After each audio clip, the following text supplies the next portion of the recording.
dalam Islam itu ada syariat, tarekat, hakikat, dan makrifat. Menurut puji-pujian yang saya dengar dari yang beredar dari syairnya Gus Dur, bahwa kalau hanya kita berada di syariat cuman bisa nulis, ndongeng, lan moco. Terus pada tingkat syariat yang sudah setua ini, kita yang sudah bau tanah, Gus, bagaimana cara melaksanakan syariat yang singkat tapi mendapat ridho dari Gusti Allah? Setelah kita berjalan di syariat, dari beberapa yang saya dengar di YouTube membuat saya merinding bahwa tingkat daripada syariat itu adalah kesombongan. Kesempurnaan Islam itu ada 4: syariat, thariqat, hakikat, dan makrifat. Apa sih syariat itu? Ilmu, sistem untuk mendidik jasmani supaya ibadah jasmani benar. Itu syariat. Ibaratnya tumpaan. Ibaratnya Imam Ghazali mengatakan seperti kapal. Tarekat, thariqah adalah jalan. Jenengan kali kula jasmani untuk menyembah Allah, syariate ngelmu, syariate sholat kudu paham. Thariqah jasmani ya kudu paham. Apa thariqah jasmani? Sholat niku thariqah, Pak. Saya katakan thariqah ini adalah fasilitas yang Allah berikan terhadap kita untuk menyembah Allah. Pertanyaannya adalah, waktu sholat sudahkah bertemu Allah?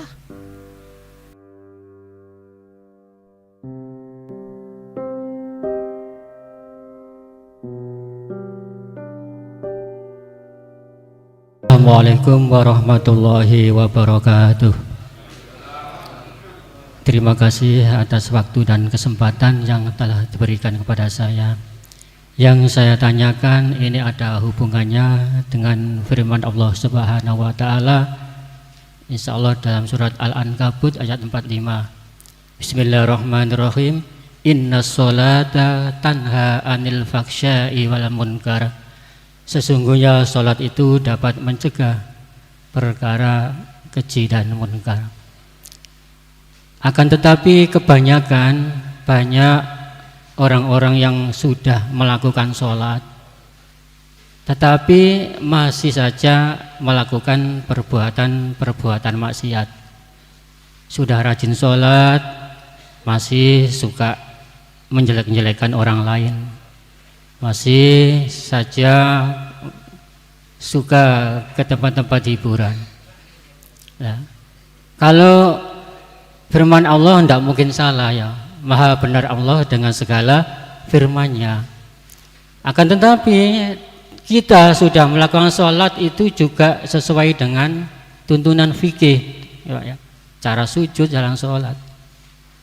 Yang saya tanyakan, sholat yang bagaimana yang dapat mencegah perkara keji dan munkar. Sekian, terima kasih. Akhirul kalam, wassalamualaikum warahmatullahi wabarakatuh. Waalaikumsalam warahmatullahi wabarakatuh.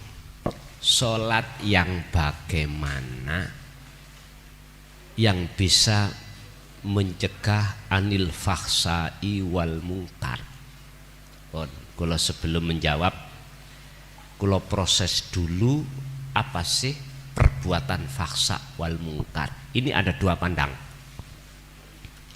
Ada dua sudut pandang melakukan faksa dan mungkar itu orang memandang fisik,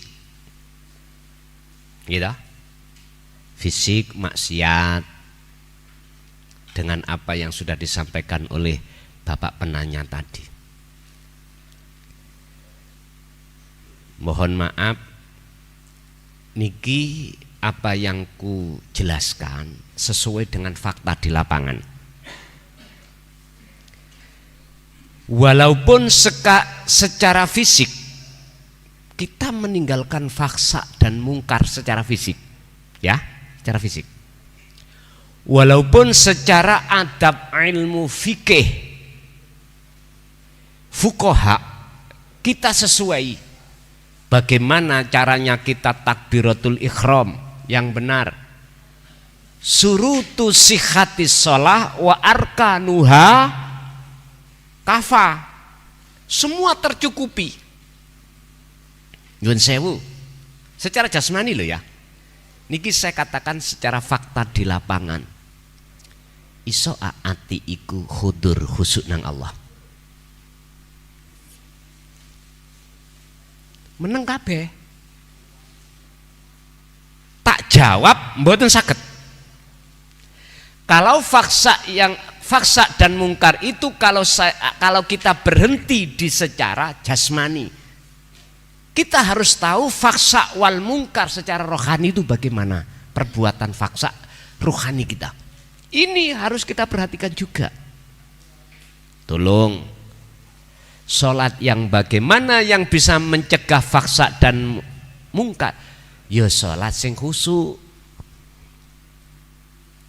Sholat sing khusyuk itu hanya bisa terjadi pada hati seseorang yang hati seseorang itu sudah sampai pada Allah, baru bisa. Hati seseorang yang sudah masuk ke alam akhirat, hati seseorang ruhania itu sudah litakar rubihi waliqaihi, orang yang sudah ada hati rasa rindu ingin jumpa pada Allah. Untuk menebus rindu itu harus ketemu, dan cinta kalau sudah ketemu itulah yang dimaksud alladzina amanu wa tatmainnu qulubuhum bidzikrillah, ala bidzikrillahi tatmainnul qulub. Maka jikalau jenengan posisi wonten surat Ar-Ra'd ayat 28 ini pasti akan bisa khusyuk. Bapak Ibu, ada jawaban itu secara spesifik untuk menjawab pertanyaan itu di dalam surah Al-Baqarah ayat 238. Allah dawuh di sini di dalam ayat itu gini, Pak. Hafidu reksonen ala sholawati ay al maktubah, sholat 5 waktu itu. Berarti lah perilakunya jasmani toh.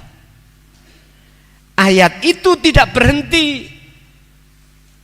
Tur juga tidak ada tanda wakaf. Justru ada wawu yang disebut sebagai wawu ataf, wawu penyambung dari sholat jasmani. Apa? Wassolatil wusta. Boleh kula busuk gosok?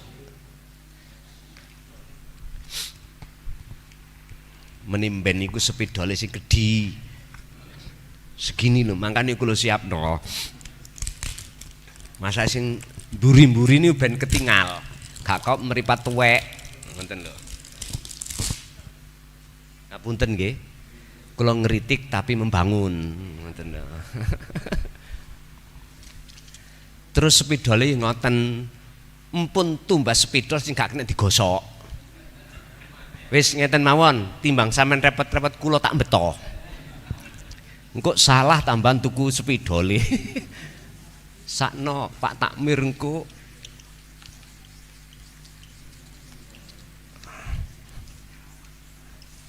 Tenang mawon.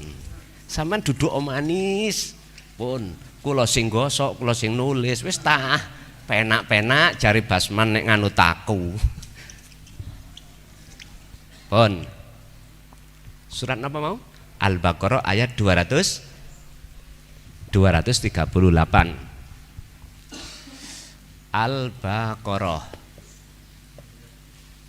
238. Di situ dikatakan ada kalimat as-sholawah. Yang kedua as-sholah. Pun. Niki jamak. Jamak iku ukeh. As-sholah iki tunggal. Antara nih as-sholawah dengan as-sholah di sini tidak ada tanda wakaf. Wonten justru wonten wawu. Nek cara arek pondok nggak boleh sampean berhenti. Khafidhu ala sholawah mboten asal. Harus diteruskan wassolatil wusta. Wusta iku apa sih? Tengah. Tengah iku maksudnya ruh. Jadi ketika jenengan menjaga sholat 5 waktu itu juga harus menjaga sholatnya ruh, hati. Tujuannya kemana wong sholat itu? Wama umiru illa liya budullaha, nyembah nang Allah. Illa liya budullaha. Intine si makhluk niki wajib menyembah Allah. Asyhadu alla ilaha illallah. Wajib mripate ati sampean yang disebut ainul basiro, menyaksikan, melihat, memandang, menyembah hanya pada Allah.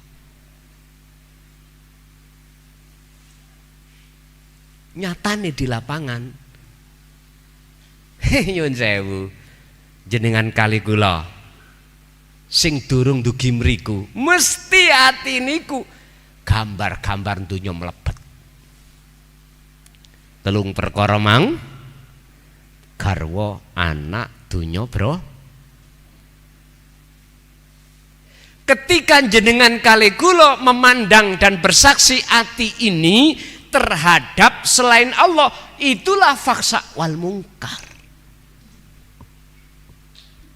Guys, ngelmu jero ngeten iki lembut-lembutnya wis kawajem. Bahkan di dalam surat Luqman ayat 13 didhawuhake Gusti Allah, ya bunaya, hei anak putuku, la tusyrik billah. Jangan ada dalam hatimu itu ada gambar makhluk. Sebab itu bisa jadi termasuk klebu syirik khafi, menyekutukan Allah. Iman aku terhadap itu.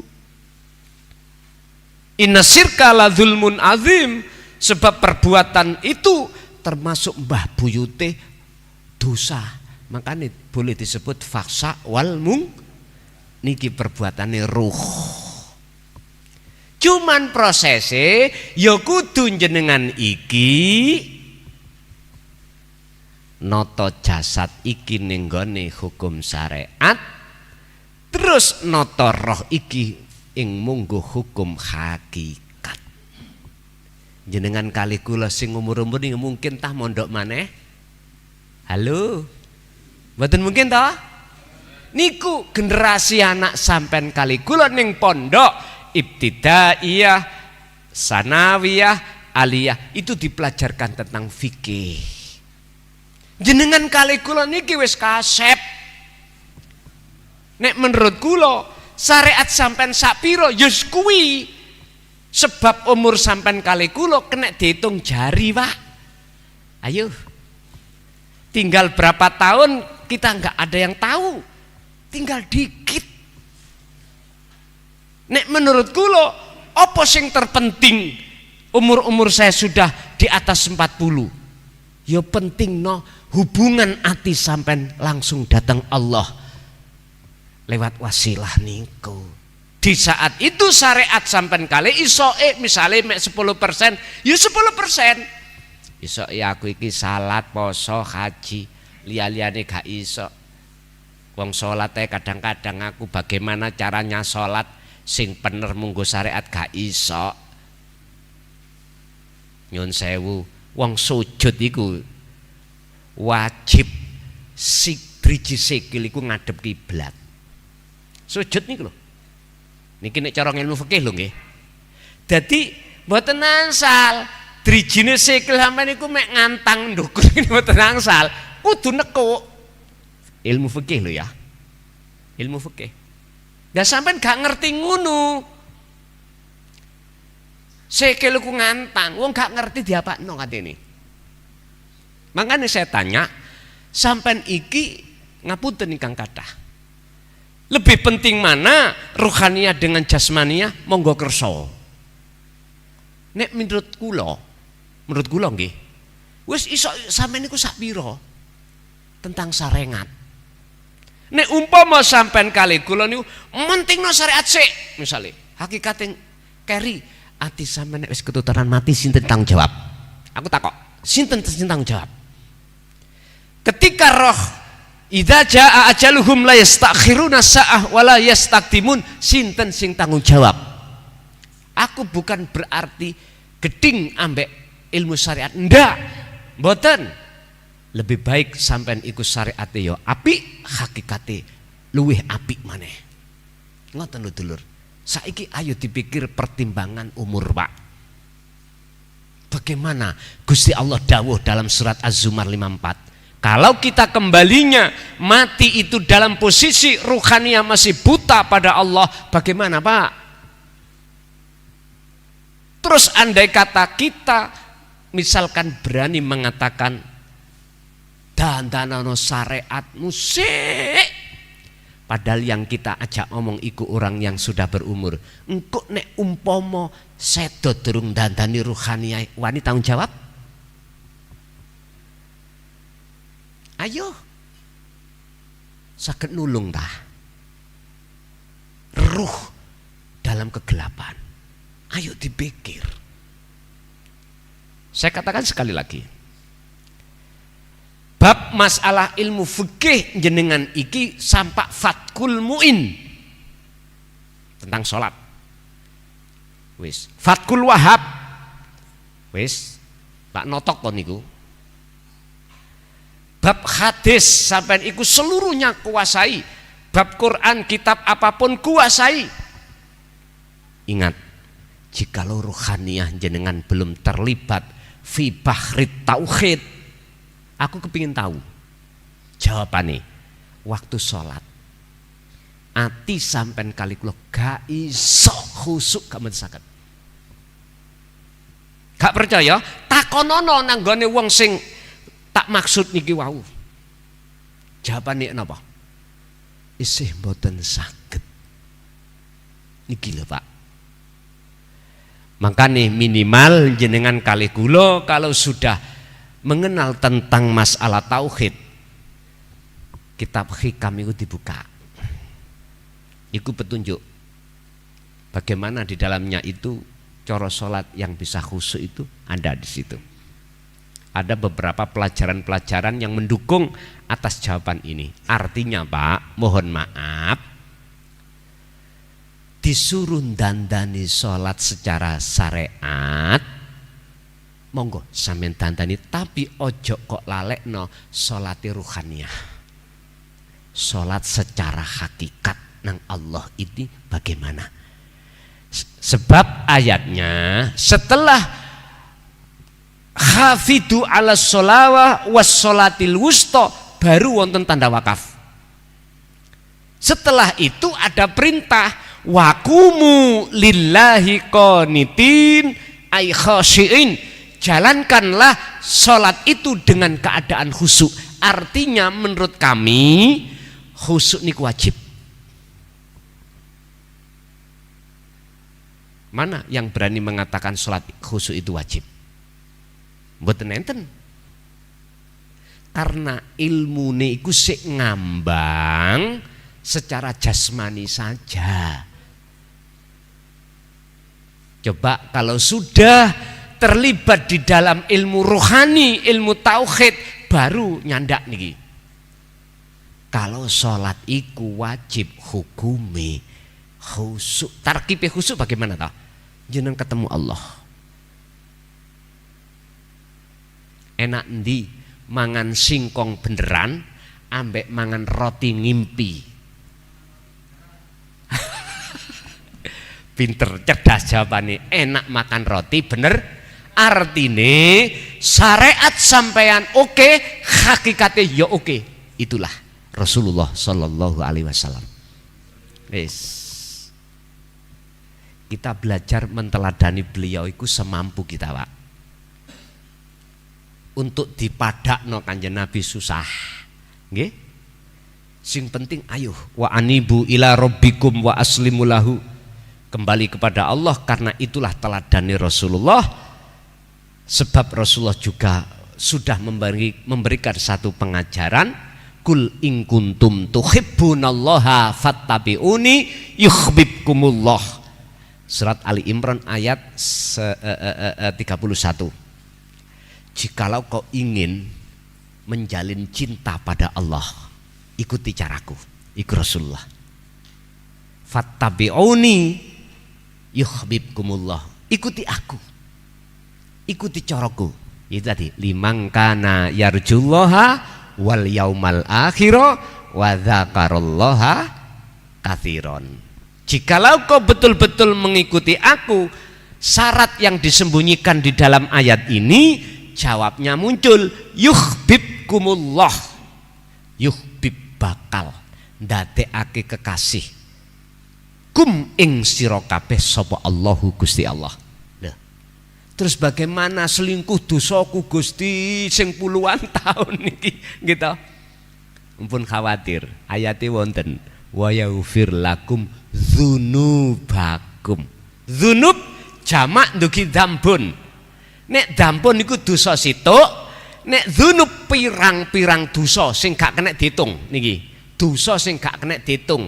Maksudnya kesalahan jasmani sampai molimo. Terus kesalahan hati kita, faksa wal mungkar, syirik jali dan syirik khafi, semua diampuni Allah. Alhamdulillah. Itulah hati jenengan nanti tidak akan bercinta lagi kepada selain Allah. Kira-kira angel apa gampang? Muga-muga jenengan jawab angel gak dirungokno Gusti Allah. Kita harus berhusnudzon. Kita harus bisa, gitu loh Pak ya. Itu menurut kami. Wala tayasu fi roihillah, kata Allah, seberat apapun derajat yang nantinya kau dapatkan, seberat apapun, jangan pernah putus asa. Ngapunten, kula kinten persoalan angel itu bagi kita sing lagi belajar, lagi ngelampai. Tapi kalau sudah terbiasa, mungkinlah mesti gampang amen mengke. Nek ati sampean sering gawe dzikir, kula yakin dadi gampang amen mengke. Nek gak percaya, nanti sampean nangone Mojokerto padasana kula Wicetonggone sampean tabjur banyu kobokan. Nek pancen gak sesuai dengan apa yang saya katakan, perkara angel dadi gampang. Saya ja'alu ba'da usri yusra. Sesuatu yang gampang asalnya itu memang angel atau sulit. Berhubung terus sampean kali kula ati membiasakan diri untuk berzikir, maka disitulah akan ketemu. Jadi pertanyaan tadi, sholat yang bagaimana yang bisa mencegah faksa lan mungkar, itulah sholat daim, itulah sholat yang khusyuk, itulah hati yang selalu klik datang Allah di segala aktivitas. Jikalau hati selalu menyaksikan semua itu Allah, otomatis jasmani iki boten sempat nyolong, Mboten sempat ngerasani wong, mboten sempat hasud, mboten sempat macam-macam sing dikatakan faksa wal mungkar, karena hati selalu sibuk zikir eling nang Gusti. Pun yaiku jawabannya dulur. Nggih, wonten melih.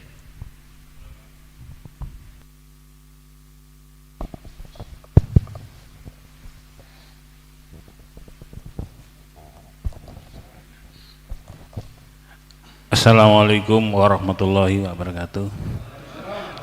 Niki matur nuwun kesempatanipun tanglet niki. Napa hubungane kali Gusti Allah wonten tenggane langit sapitu singgasana yang jauh dengan Allah yang tidak jauh dari urat nadi kita. Niku mawon matur nuwun.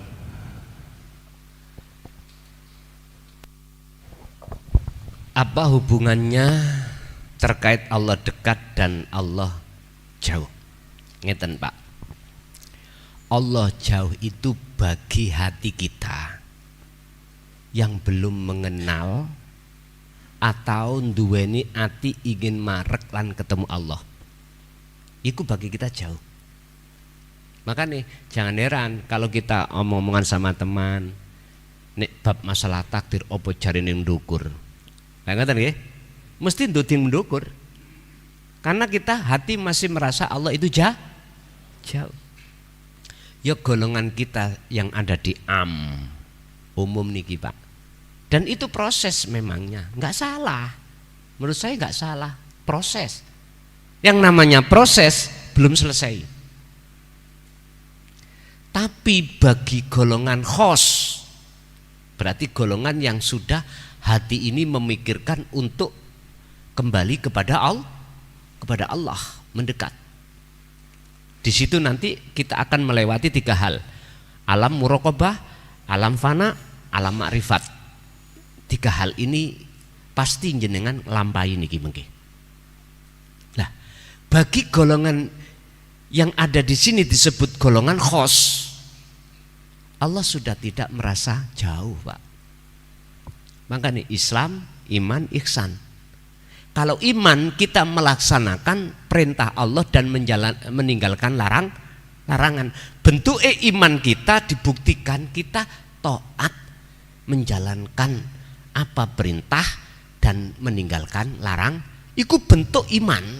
Nek syahadat, nek Islam jenengan mengucapkan 2 kalimat syahadat. Kalau ihsan bagaimana?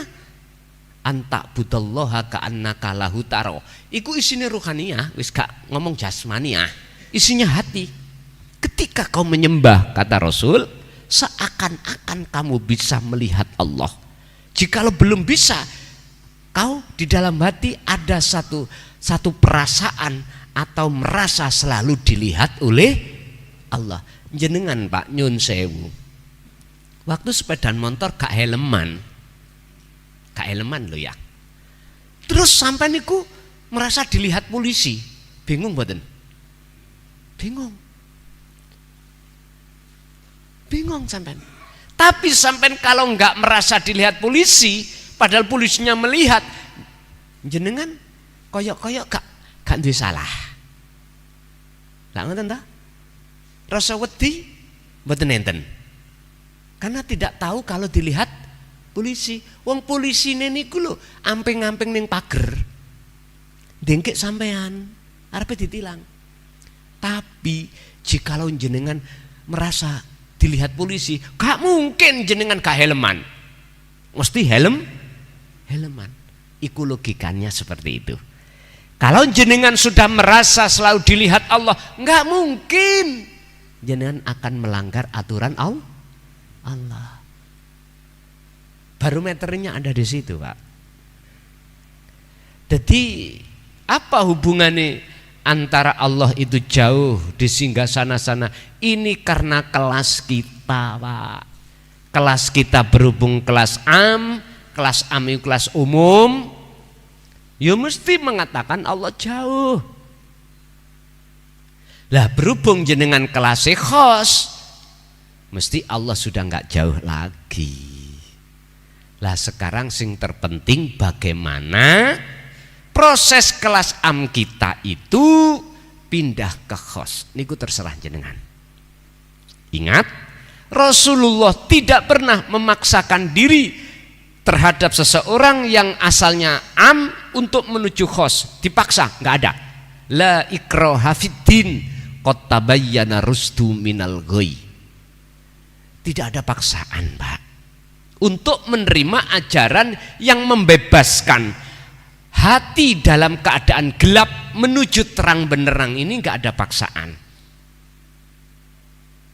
Mboten enten paksaan, tapi tetap disampaikan oleh Rasulullah. Urusan umat mau pilih yang mana, monggo. Terus vetivera, kalau aku boleh milih yang tengah-tengah saja. Alusto niku wau. Apa? Syariate oke, hakikate ya oke. Ngoten. Nggih, ada lagi?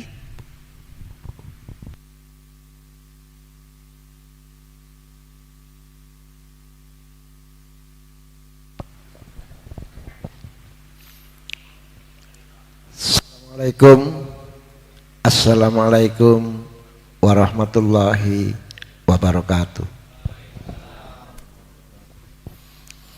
Kembali lagi Gus, saya bertanya maskur masalah Gus.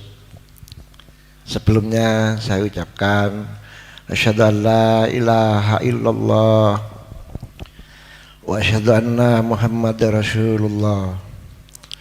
Allahumma sholli ala sayyidina Muhammad wa ala ali sayyidina Muhammad. Subhanallah walhamdulillah wa la ilaha illallah wallahu akbar wa la haula wa la quwata illa billahil azim.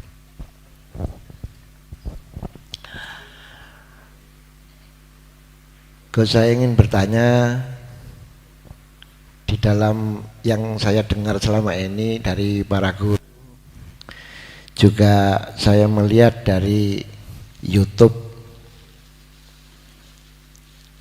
di dalam Islam itu ada syariat, tarekat,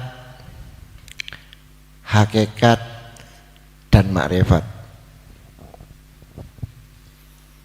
Menurut puji-pujian yang saya dengar dari yang beredar dari syairnya Gus Dur, bahwa kalau hanya kita berada di syariat cuman bisa nulis dongeng lan moco.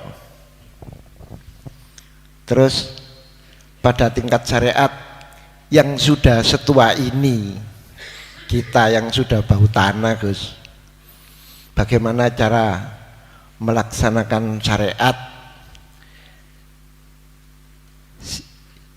yang singkat tapi mendapat ridho dari Gusti Allah. Pada selanjutnya,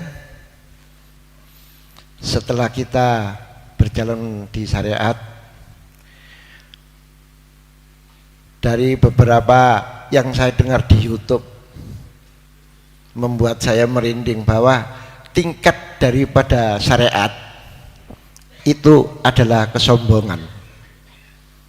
Itu yang saya khawatir Gus.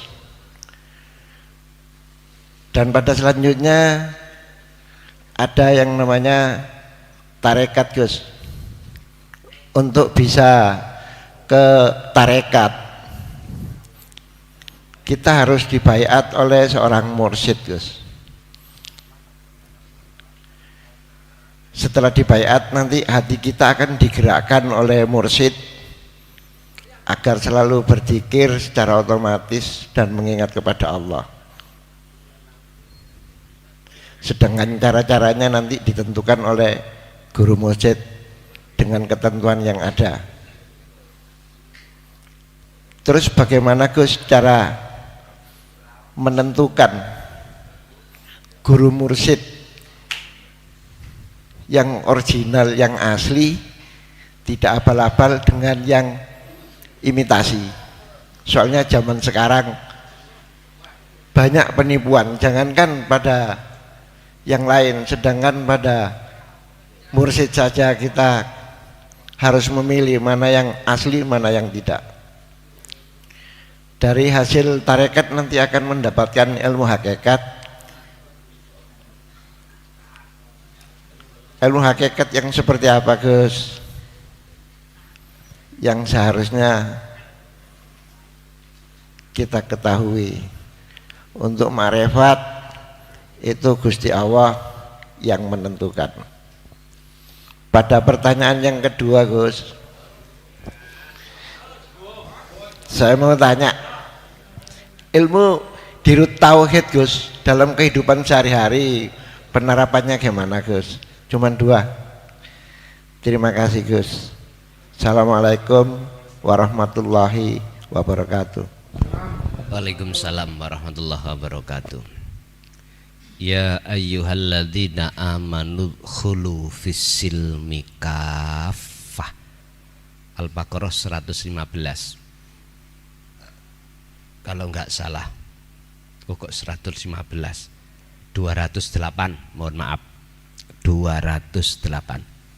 Wahai orang-orang yang beriman, udkhulu, mlebu sira kabeh fisilmi ing dalam agama Islam kafah, hale sampurna keadaan. Nek arek pondok iku endi ana hal mesti wonten sohibul halnya. Ya keadaan hati jenengan. Yang dipanggil di situ amanu. Amanu itu sudah ngelewati muslimun, kan prosesnya Islam, iman, ihsan. Iman orangnya disebut amanu, Islam orangnya disebut muslimun, ihsan orangnya disebut muhsin. Jadi Islam, iman, ihsan iki status. Loh, wong iman wis Islam kok dikon mlebu Islam maneh, lah lucu. Kalau ayatnya ya ayyuhan nas, maklum. Kalau yang disebut ya ayyuhal muslimun, mak si rodok pantes, tapi amanu. Udkhulu, wahai orang-orang yang beriman, udkhulu, masuklah kau fisilmi di dalam agama Islam kafah dengan keadaan sempurna. Berarti keadaan hati kita belum iman, Mbak, pada Allah yang sebenarnya belum, karena masih jasmani. Rohaniah kita belum sesungguhnya, tapi nggak terasa. Bon. Dari ayat inilah akhirnya bisa kami simpulkan bahwasanya nggak cukup, Pak, kita di dunia ini hanya ibadah secara fisik saja, akan tetapi harus secara rohaniah juga. Nah, untuk bisa sampai ke sana, makrifat bertemu Allah yang menentukan. Kesempurnaan Islam itu ada 4, sarengat, torikot, hakikat, dan makrifat. Apa sih syariat itu?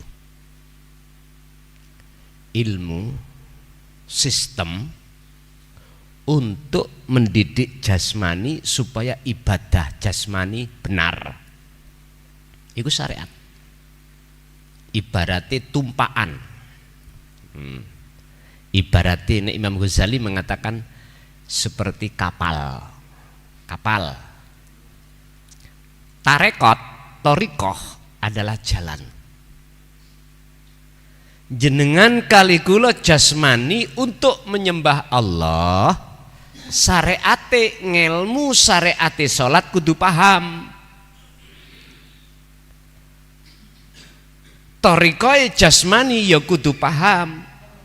Apa torikoy jasmani? Salat. Salat niku toriko, Pak.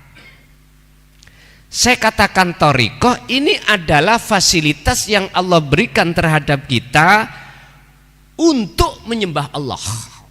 Pertanyaannya adalah, waktu sholat sudahkah bertemu Allah? Ini pertanyaan yang harus dijawab oleh setiap diri manusia. Saya katakan jikalau kita masih duduk di sini, mboten saged. Harus menyempurnakan Islamnya, yaitu hakikat. Apa itu hakikat? Tujuan. Kita numpak kapal lewat lautan, tujuannya kemana? Ke Lampung, Sumatera, Kalimantan misalkan. Untuk apa? Di sana saya ada sesuatu yang kucari.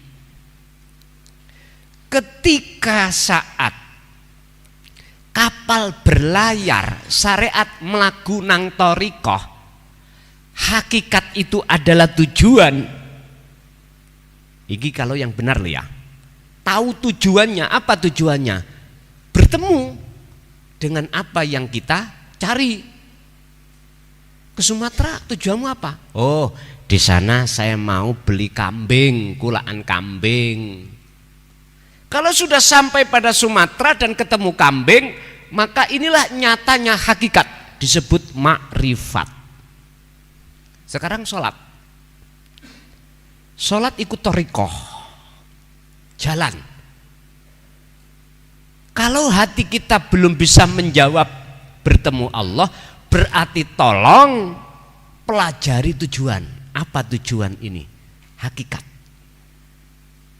Makanya munculnya dinul haq, penuh dengan pelajaran-pelajaran bagaimana caranya jenengan kali kula niki meluruskan tujuan, yaitu mengesahkan dateng Gusti Allah. Menurut kami, Pak, belajar ilmu hakikat sirul makrifat disebut wajib. Ilmu supaya jenengan tahu bagaimana ketika si Saleh Solo itu yang benar itu bagaimana, tahu karena berilmu. Makanya kados ngaji ngeten iki menurut kula penting. Zaman dulu, Pak, tentang sirul makrifah iki dirahasiakan. Dianggapnya ini sebuah intan yang paling berharga. Memang sehingga beliau itu takut fitnah ketika saat menyampaikan ini, sehingga diwastani inten iku ya kudu dilebokno kotak itu dikunci, dilebokno lemari ini dikunci. Nggih nek boto, Pak, diler ning tengah dalan. Regane inten sak gegem kalih boto sak trek mahal pundi? Inten lah, Pak. Oleh karena kita tidak tahu bagaimana caranya mendapatkan intan, bendino yang golek boto. Ada yang namanya anugerah yang kekal. Anugerah yang kekal, ada anugerah yang tidak kekal.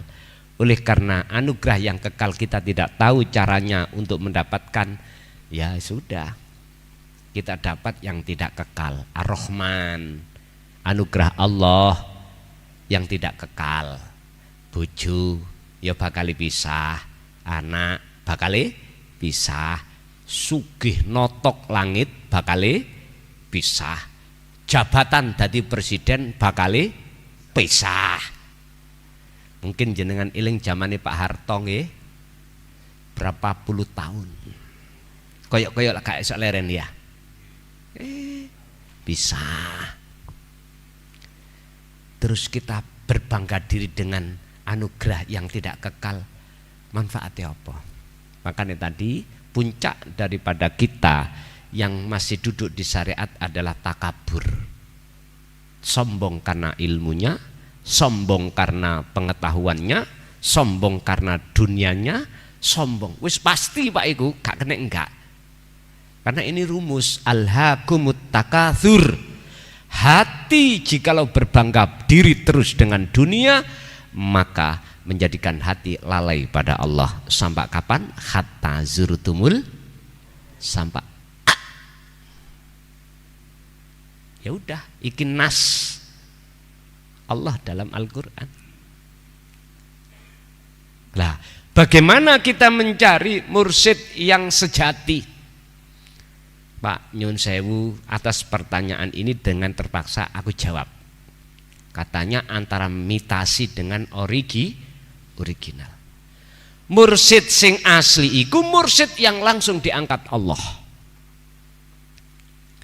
Ini tidak ada kaitannya dengan nasab. Enggak ada. Amin golek di Quran.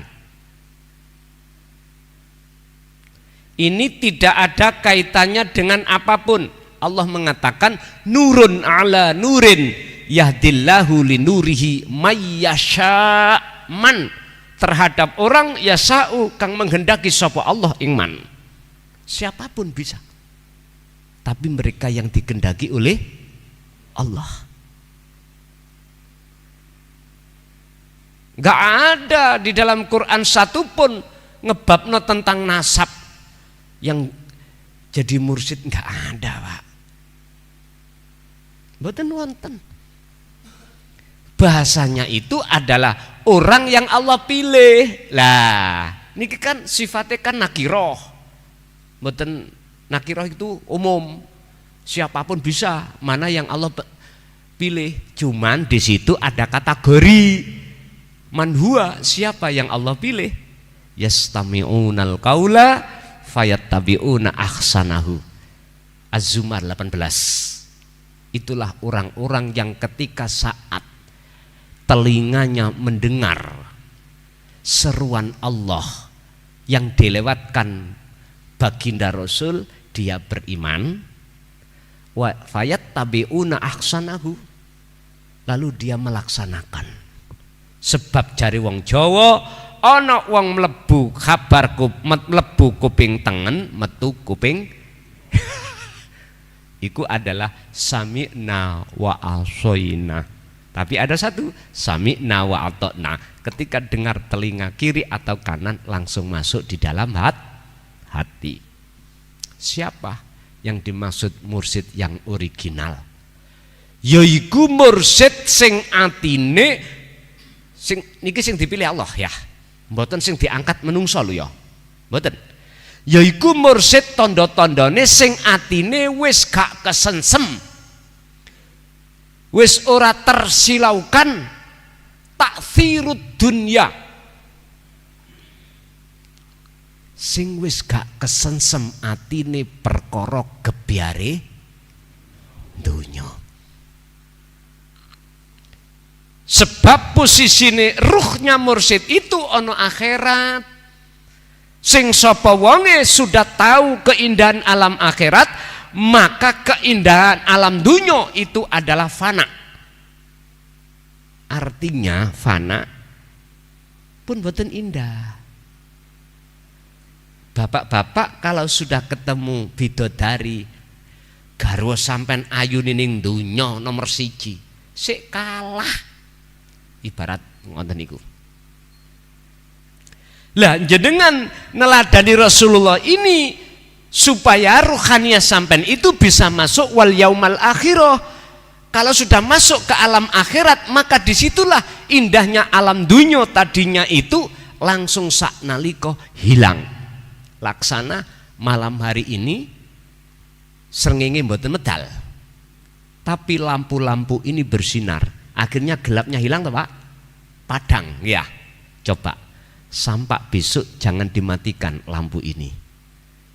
Siang matahari datang, koyo gak ono sinari ini. Sebab kalah bentir ambek sinari matahari. laksana seperti itu. Iki mu ngomong Pak, iki ngelmu, iki teori, ya buktikan. Ngonek gak cocok, duduk endasku. Lah wis penak ta? Duduk endasku. Jadi jenengan nek tanya tentang mursyid sing original, mursyid itu apa sih? Sang petunjuk jalan. Mursyid ini wajib makrifat pada Allah. Syaratnya disebut mursyid adalah orang yang menunjukkan jalan dan bertemu Allah. Berarti dia harus sudah terlibat ke makom makrifat. Sudah. Sebab siapapun panjenengan kalau hati ruhaniyah sudah masuk ke alam makrifat pada Allah, taksi apa mata sirud dunya, apa pengaruh-pengaruh gebyarin dunya mboten saged bekasi. Niku cara gampangane gak gampang jalu. Urusan dunya. Karena beliau ranahnya sudah tidak membahas masalah itu. Ndak. Wa ma arsalnaka illa mubasysyiran wa nadhiran. Niki lho. Beliau ngejok niki. Aku diutus ning bumi, tidak diutus di bumi kecuali illa mubasysyiran. Hanya memberikan hanya memberikan kabar baik berupa hati yang ada rindu kepada Allah bagaimana? Ini yang bagi yang beriman, wanadhiron, untuk memberikan peringatan bagi hati yang tidak percaya. Hanya itu Rasulullah disuruh untuk menyampaikan. Muring-muring kula ngomong ngoten terserah. Iku dudu urusaku. Intine kalau jenengan takok mursyid yang original, siji mursyid itu sing ngangkat langsung Allah. Tondo-tondone hatinya tidak kesilauan dengan gebyare dunya. Apakah mursyid itu harus turunane mursyid? No. Gak ada kaitannya dengan itu. Apakah mursyid bendaweno iku sarungan, iku wong sunat? Nek sarungan bendino. Ngapunten ingkang kathah ya, muring-muring silakan muring-muring. Saya itu ngeritik tapi bangun. Bukan saya itu geding, mboten. Saya tidak bermaksud ketika menyampaikan tauhid ini ureh-ureh aturan syariat, mboten. Ngelurusno syariat sampean iku cake persis kayak syariate baginda Rasulullah sallallahu alaihi wasallam. Iku lho maksud kula. Semua ibadatul mahdoh dan ghairu mahdoh, murni dan tidak murni, bagi Rasul sebagai thariqah niku untuk bertemu Allah. Lho ngoten niki. Endak kita jangankan ibadah yang tidak murni aja tidak bisa kita sampai pada Allah. Jikalau terjadi seperti ini, mestinya umat Islam evaluasi. Apa sebabnya yo aku sholat kok yo sik ketemu garangan. Lho ngoten lho. Mboten terus mboten mikir meneng ae aja. Nggih Pak, nek jaman biyen timbo goleki sumur. Nggih ta? Nek kepingin timbo oleh banyu marani sumur. Setelah zaman beliau Sayyidina Ali ditebas, Hasan Husain ditebas, gak wani umat orang-orang yang istilah gak wani itu bukan berarti gak berani menyampaikan, memang disembunyikan oleh Allah di mata kaum Khawarij. Ini kekasih-kekasih Allah itu bukannya nggak berani, cuman memang sengaja Allah delikno, ngerti nggak? Sampai terakhir tahun 2014 kemarin. Pun setelah tahun 2014 baru ini diunculno, sehingga di YouTube nggih ya kewadah ngeten ya. Bapak Ibu hadirin rahimakumullah, untuk mencari seseorang yang hatinya sesuai dengan kriteria niki, ampun jenengan iki ketipu dengan casingnya. Casingnya maca kitabe oke, casingnya ngapunten Kang Kadawa macem-macem, ampun ketipu. Sebab jero niku nek abang mesti abang, nek putih mesti putih, mboten saged dibujuk. Nek casing iso diganti-ganti, Pak. HP sampean Samsung, isine Samsung, isine iso uga casinge sampean gawe sakliyane Samsung. Saged to? Saged. Sepeda motor jenengan iku Yamaha, mesine jerone sampean gawe liyane Yamaha, saged. Sampean kepingin roh jerone asli ku ya apa? Mlebu telitin mesine apa saiki? 4 tak apa 2 tak baru sampean roh. Sampean ya kudu ngerti ngelmune pembingkilan. Nek mboten ngerti ilmu pembingkilan nggih mboten saged. Artine belajarlah dulu tentang ilmu tauhid, lalu disitulah awal proses si hamba ini tanda akan dipilih oleh Allah.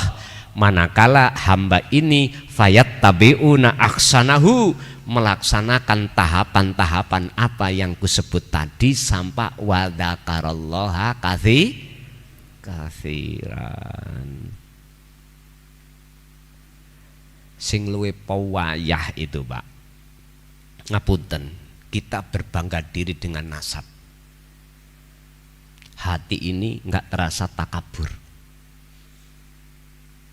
Aku iki mbahku iku waline wali. Waline wali. Wes payah nih. Wis gak masuk blas dalam pelajaran tauhid itu, mboten masuk blas. Mboten masuk blas. Sebab nek wis masuk di dalam pelajaran tauhid, semuanya harus ditanggalkan jikalau kau ingin sukses. Sing sugih tanggalkan sugihnya, sing merasa di mata masyarakat dihormati masyarakat tanggalkan. Rosoning dodomu klebu orang-orang yang mulia, sebab dimuliakan. Sing ana rasa lumangsa mulya iku tanggalkan, sebab semuanya itu baju Allah. Gak pantas kita memakai baju nih Gusti Allah. Makanya ada bab yang jelas tadi malam saya bahas di Kediri ya. Jenengan kudu ngerti lan memahami tentang sifat kumawulo kita sebagai hamba. Harus menetapkan sifat kehambaan kita pada diri hamba dan menetapkan sifat hakikate Allah pada Allah. Mboten asal dicampur.